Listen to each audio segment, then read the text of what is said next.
I bid you good day. As some of you may know, I have just recently returned from Philadelphia, a journey which I would hope to forget. I was sharing a carriage with the Honorable Mr. James McHenry of Maryland, enjoying good conversation, sharing our differences of opinion from convention, discussing the charters of Virginia and the likes. When just 9 miles short of Baltimore, his home, our charioteer ran us off the road. I did receive, unfortunately, great injury to my neck and to my head, and even had to be bled. Much better now, though it is still effect. Not improving my recent bout with gout either. Then upon arrival to Gunston, I discovered that my lands were not able to produce the amount of crops which were normal, which has forced me to seek purchase of at least 200 barrels of corn. I've written to a gentleman in Maryland who is in debt to me for a considerable sum. However, the prospect seems rather distant at this point. So it seems that I shall seek purchase in North Carolina from a certain Dr. Williamson in Edenton. I'd also discovered that my dear friend, His Excellency George Washington, was in a similar state. I've offered to include him, but his needs, but yet I've heard no word from him. Now I am aware that there has been much said and written regarding my refusal to approve the proposed Constitution of the United States that was created in convention in Philadelphia. I desire to state to you the facts as to my decision is to remove falsehoods that are being presented and written.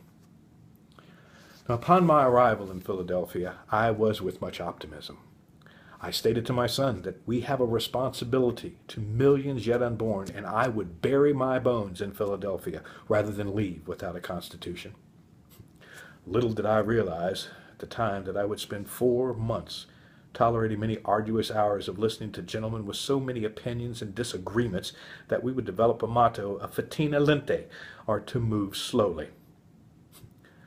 My good friend Mr. Lee summed it accurately. He says, "We shall, in all probability, have 1,000 ridiculous and impracticable proposals." Yeah. One may have supposed that there were an assemblage of great men. There is nothing less true. Myself, Mr. Elbridge Gerry, and the Honorable Mr. Edmund Randolph were said to be a dissident caucus for not approving of the proposed Constitution. So at this point, please allow me to state the key reasons for my stand. I am unable to place my name on a form of government that has no Declaration of Rights, that the laws and constitutions, the Declaration of Rights in the separate states are no security.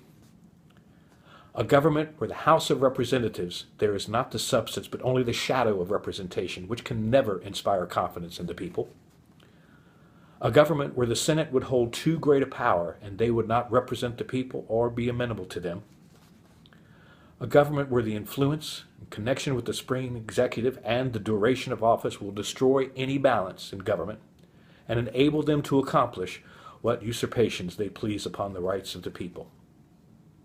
A government where the judiciary is so constructed as to render law as tedious, intricate, and expensive to make justice unattainable by the great part of the community, as in England, and enabling the rich to oppress and ruin the poor.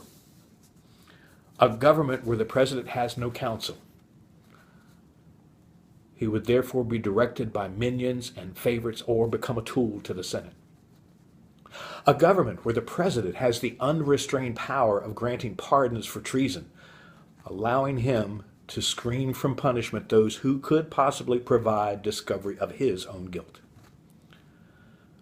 A government only requiring a majority rather than a 2/3 majority for commercial and navigation laws that would ruin the 5 southern states. A government where there is no declaration of any kind for preserving the liberty of the press, trial by jury in civil cases, nor against the danger of standing armies in times of peace. My friends, a government where the general legislature is restrained from prohibiting the importation of slaves for 20-odd years, though such importation rendered the United States weaker, more vulnerable, and less capable of defense. This government will commence in a modern aristocracy it is present impossible to foresee whether it will, in its operation, produce a monarchy or a corrupt, oppressive aristocracy. It will most probably vibrate some years between the two, and then terminate in the one of the other. I would rather chop off my right hand than to put the Constitution as it stands now. It has been formed without the knowledge or idea of the people. It is improper to say to the people, take this or nothing, and I cannot sign here what I could not support there. I and others are in great hopes that a second convention may be called for the people, and that way be modified to a form of government that where powers vested in and consequently derived from the people, that magistrates are their trustees and servants, and at all times amenable to them, a government that is instituted for the common benefit, protection, and security of the people, a government where no man or set of men are entitled to exclusive or separate emoluments or privileges from the community. It is imperative.